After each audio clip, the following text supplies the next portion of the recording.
มีเหตุอันควรเชื่อแล้วตามพรบกกตมาตรา 62 เมื่อมีเหตุอันควรเชื่อกกตต้องสั่งฟ้องไม่สั่งไม่ได้ยังไงต้องสั่งฟ้องเท่านั้นส่วนผิดไม่ผิดให้ไปว่ากันที่ศาลเจาะกกตอย่างเดียวเลยวันนี้กกตชุดที่1 2 3ไล่มาจนถึงจุดปัจจุบันคือชุดที่6นะครับประเด็นท่านบอกว่าเมื่อไปดูผลการสำรวจที่สถาบันพระปกเกล้าทำร่วมกับสำนักงานสถิติแห่งชาติเรื่องความพึงพอใจของคนต่อองค์กรอิสระปรากฏว่าที่ได้ต่ำสุดในเวลานี้คือกกต.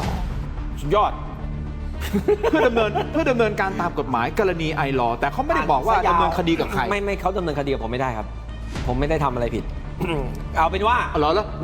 วดำเนินตามกฎหมายใครอ่ะไม่รู้กรณีไอลอเผยแพร่เอาเป็นว่าข่าวนี้แปลว่าสิ่งที่ผมมีในมือความเห็นรองเลขาธิการเป็นเรื่องจริงนะครับซึ่งก็คือความเห็นที่สั่งฟ้องท่านอภิธรนั่นแหละนะครับอันนี้เป็นความจริง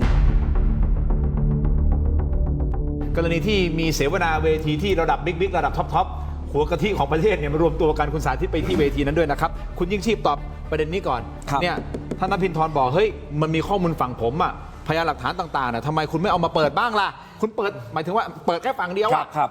พูดตรงๆสั้นๆคือผมไม่มีครับแต่ว่ามันอยู่ในมือท่านไงท่านชี้แจงอะไรกับกกตไปบ้างท่านโพสต์เลยครับผมนะครับมันก็จบเนาะผมเรียนอย่างนี้ว่าทั้งหมดทั้งปวงผมไม่ได้จะพิพากษาว่าท่านอภิธรหรือท่านไหนผิดไหมนะครับและไม่ได้บอกว่าให้สังคมพิพากษาว่าพรรคภูมิใจไทยท่านอนุทินท่านกรวีอะไรใครผิดบ้างแต่ผมจะบอกสังคมว่ามีเหตุอันควรเชื่อแล้วตามพรบกกตมาตรา 62 เมื่อมีเหตุอันควรเชื่อกกตต้องสั่งฟ้องไม่สั่งไม่ได้ยังไงต้องสั่งฟ้องเท่านั้นส่วนผิดไม่ผิดให้ไปว่ากันที่ศาลและทุกท่านก็จะมีหลักฐานเต็มที่มีโอกาสเต็มที่ในการนำเสนอต่อศาลเพราะฉะนั้นไอลอที่ออกมาเคลื่อนไหวในเรื่องนี้คือต้องการชี้ให้เห็นว่าจริงๆทุกอย่างหลักฐานมันเพียงพอที่จะมีเหตุอันเชื่อได้ว่าควรที่จะส่งสารถูกต้องแล้วมีอีกเยอะด้วยนี่เปิดแค่นิดเดียวซึ่งผมเข้าใจว่าประชาชนตอนนี้เข้าใจแล้วว่ามันมีเหตุอันควรเชื่อผมก็ไม่มีเหตุจะต้องเปิดอีกนะครับยกเว้นว่าท่านสั่งไม่ฟ้องผมก็จะเปิดแต่ว่าวันนี้มันเห็นแล้วเปิดเท่านี้เห็นแล้วนะครับเพราะฉะนั้นกลับไปที่คุณสาธิตที่เวทีเสวนาแน่นอนทุกคนผมน่าจะผมตีความเอาเองนะคุณสาธิตผิดถูกผมไม่รู้นะบนเวทีนี้เขาก็ต้องเชื่อมีเหตุอันเชื่อได้ว่าควรจะส่งสารใช่ไหมฮะทางเดียวกันหมดเลย แต่ละท่านที่ไปนี่คือโทษนะฮะคุณผู้ชมครับท่านอภิสิทธิ์เวชชาชีวะท่านหัวหน้าพรรคประชาธิปัตย์และเป็นอดีตนายกรัฐมนตรีด้วยนะครับอาจารย์บวรศักดิ์อุวันโน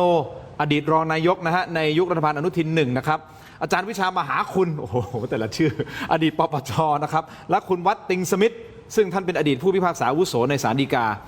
ดำเนินการเสวนาโดยคุณประสงค์เลิศรัตนวิสุทธ์นะฮะเป็นผู้บริหารสถาบันอิสรามูลนิธิพัฒนาสื่อมวลชนแห่งประเทศไทย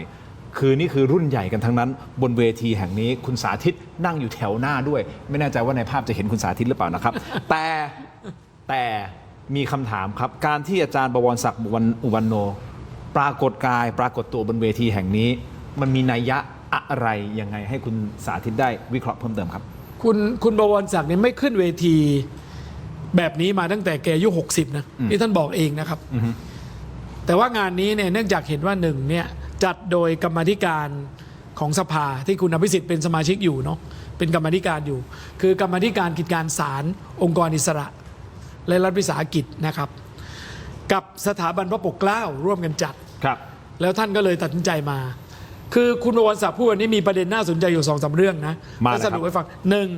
คุณบวรศักดิ์อยู่ในฐานะของกรรมาธิการยกร่างรัฐธรรมนูญปี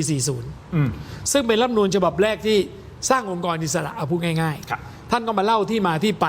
ขององค์กรอิสระนะครับซึ่งท่านก็เล่าให้ฟังว่าที่จำเป็นต้องมีองค์กรอิสระเนี่ยเพราะว่าเมื่อก่อนเนี่ยอำนาจนิติบัญญัติบริหารตุลาการหน่วยงานตรวจสอบนักการเมืองเนี่ยมันอยู่ใต้อำนาจบริหารหมดเลย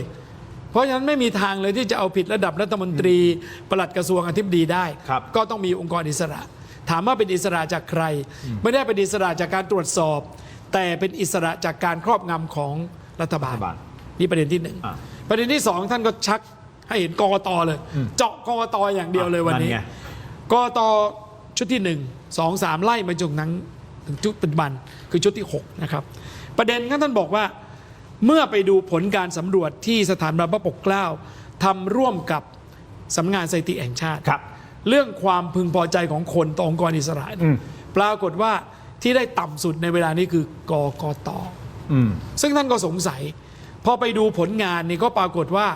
ในยุคแรกสุดกกต.นี่ทั้งเหลืองทั้งอะไรนี่ไปกันเพียบมีการเลือกสวชุดนั้นให้ใบเหลือง5 ครั้งเพราะตอนนั้นยังไม่มีอำนาจให้ใบแดงแล้วมาให้ทีหลังท่านก็เลยบอกว่าแต่กกต.ชุดหลังๆมาเนี่ยแม้มีอำนาจให้เหลืองให้แดงถึงขั้นให้ส้มให้ดำด้วยเนี่ยแต่ไม่ได้ทำไม่สักใบเลยไม่ทำเพราะฉะนั้นพอไม่ทำในคะแนนความนิยมเนี่ยก็ตกต่ำลงแต่จุดน่าสนใจที่2ก็คือท่านพูดถึงกกต.ชุดหนึ่งซึ่งถูกฟ้องติดคุกแล้วประเด็นซึ่งฟ้องติดคุกเนี่ยคือมาตรา157คือละเว้นหรือปฏิบัติหน้าที่โดยมิชอบ แล้วท่านก็อ่านคำพิพากษาศาลฎีกาข้อหนึ่งก็คือว่าจำเลยนี่ต่อสู้ว่าเคยทำประโยชน์คุณงามความดีให้แก่บ้านเมืองและอายุเยอะแล้วแต่ศาลบอกว่าที่ตัดสินจำคุกไม่รอลงอาญาไม่บรรเทาโทษ2 ปีเพราะว่าประกอบคุณงามความดีจนได้เป็นตำแหน่งกกต.แต่ละทิ้งคุณงามความดีไปปฏิบัติหน้าที่โดยไม่ชอบโอ้โหละทิ้งคุณงามความดีฮะใช้คำนี้เลยเหรอฮะผมก็เลยบอกว่าสิ่งที่คุณบวรศักดิ์เอามาอ่านเนี่ยผมว่านัยยะมันเยอะนะรู้แกฝากถึงใครบ้างไม่แน่ใจแต่อาจารย์บวรศักดิ์นะครับบนเวทีมีพูดประโยคนี้ด้วยบอกว่าสวเป็นนวัตกรรมที่ผมก็ไม่เคยเห็นทั้งโลกนี้เลือกกันเองระดับอำเภอจังหวัดประเทศนะฮะอาจารย์วิชากับผมหมายถึงอาจารย์วิชามหาคุณนะฮะกับผมหมายถึงตัวท่านเองนะฮะก็เป็นสมาชิกเนติบัณฑิตต้องไปเลือกหมอต้องไปเลือกเกษตรกร แล้วผู้ร่างท่านก็มั่นใจว่าจะไม่มีการซื้อเสียงแต่ข้อเท็จจริงวันนี้เป็นอย่างไรเราก็เห็นอยู่โอ้ยแรงครับคือทั้งท่านทั้งอาจารย์วัดติงสมิธแล้วก็คุณวิชาเนี่ยก็เห็นว่าระบบการเลือกสวแบบนี้มันเป็นระบบที่มันพิสดารจริงๆคุณวัดติงสมิธใช้คำว่าวิปริตจะด้วยซ้ำถ้าใช้คำนี้เลยแล้วท่านบอกว่าไอ้คนที่ได้มาในหัวแล้วถ้าเราอยากฟ้องใช่ไหมฟ้องเลยถ้าฟ้องเนี่ยขึ้นศาลเนี่ยผมพร้อมที่จะเอาหลักฐานที่ผมมีอยู่เปิดเลยเพราะนี่คือสิ่งที่ผมมีข้อมูลพร้อมที่จะขึ้นศาลเพราะเอาหลักฐานไปเปิดได้ผมไม่แน่ใจว่าคนข้างๆของผมนะเช็คโทรศัพท์มือถือในระหว่างที่เราสนทนากันข้างหนักเพราะว่าล่าสุดนี่ข่าวล่ามาเลยข่าวล่ามาแรงนี่เพิ่งมาเนี่ยผมอ่านนี่สำนักงานกกต.ฟังนะคุณผู้ชมเพิ่งมาสดๆร้อนๆสำนักงานกกต.แจ้งความดำเนินคดีกรณีเอกสารความเห็นรองเลขาธิการอย่างนี้เลยเอาแจ้งยิ่งชีพเหรอเขาไม่ได้บอกว่าแจ้งใครเดี๋ยวแต่ผมกำลังอ่านให้คุณฟังครับผมเลยชี้ไปทางนั้นแต่ถ้าสมมติผมถือแท็บเล็ตฝั่งนี้ผมก็จะชี้ไปทางนี้ชี้มาแต่ผมถือฝั่งนี้ผมก็เลยไม่ได้บอกเขาแจ้งใครวันนี้นายคันชิตเจริญอินนะฮะรองเลขาธิการคณะกรรมการการเลือกตั้งเข้าแจ้งความณกองบังคับการปราบปรามกองบัญชาการตำรวจสอบสวนกลางเพื่อดำเนินคดีนะตามกฎหมายกรณีไอลอ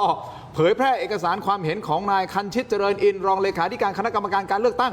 ซึ่งขณะนั้นปฏิบัติหน้าที่แทนนายแสวงบุญมีเลขาธิการคณะกรรมการการเลือกตั้งที่เกี่ยวข้องกับคดีการเลือกสมาชิกวุฒิสภาหรือว่าสวการดำเนินการดังกล่าวเป็นไปเพื่อให้ข้อเท็จจริงได้รับการตรวจสอบตามกระบวนการของกฎหมายและเพื่อสร้างความเชื่อมั่นต่อการปฏิบัติหน้าที่ของสำนักงานคณะกรรมการการเลือกตั้งโดยยึดหลักความถูกต้องโปร่งใสและเป็นไปตามกฎหมายสุดยอด เพื่อดำเนินการตามกฎหมายกรณีไอลอแต่เขาไม่ได้บอกว่าดำเนินคดีกับใครไม่เขาดำเนินคดีกับผมไม่ได้ครับผมไม่ได้ทำอะไรผิด เอาเป็นว่าแล้วดำเนินตามกฎหมายใครอ่ะไม่รู้กรณีไอลอเผยแพร่เอาเป็นว่าข่าวนี้แปลว่าสิ่งที่ผมมีในมือความเห็นรองเลขาธิการเป็นเรื่องจริงนะครับซึ่งก็คือความเห็นที่สั่งฟ้องท่านนภินทรนั่นแหละนะครับอันนี้เป็นความจริงและบ่าย 3นี่บ่าย 3ยัง4 โมงแล้วบ่าย 3วันนี้ผมเพิ่งเปิดอีกส่วนหนึ่งที่เกี่ยวกับความเห็นของเลขากกต.ก็คือสั่งฟ้องสวทั้ง136 คน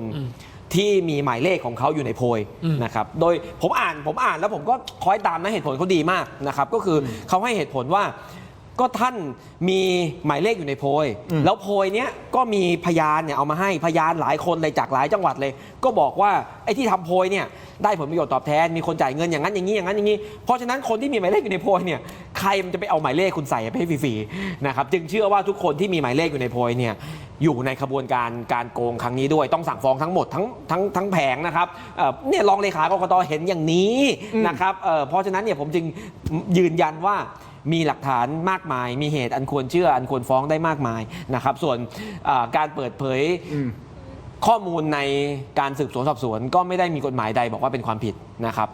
ถกเถียงกันได้ครับว่าควรหรือไม่ควรมีหลายท่านบอกผมว่าไม่ควรผมก็ยืนยันว่าโดยหลักของกฎหมายโดยหลักทั่วไปไม่ได้เขียนไว้ในมาตราไหนนะครับระหว่างการสืบสวนสอบสวนยังไม่เสร็จเนี่ยอย่าเพิ่งเอามาเผยแพร่เลยเดี๋ยวมันจะเสียรูปคดีเสียรูปคดีก็คือไอ้พยานปากหลังอ่ะมันจะรู้ว่าคุณมีอะไรในมือบ้างแล้วมันจะไปเตรียมกันให้มันโกหกนะแต่ซึ่งอันนี้ไม่ใช่นี่สอบสวนเสร็จหมดแล้ว เรียบร้อย พยานไม่มีใครกำลังจะเบิกความทุกคนเบิกความเสร็จหมดแล้วมันเสร็จเป็น 90,000 หน้ามันอยู่ในมือมันนิ่งแล้วอ่ะไม่มีกฎหมายอะไรห้ามครับโอเค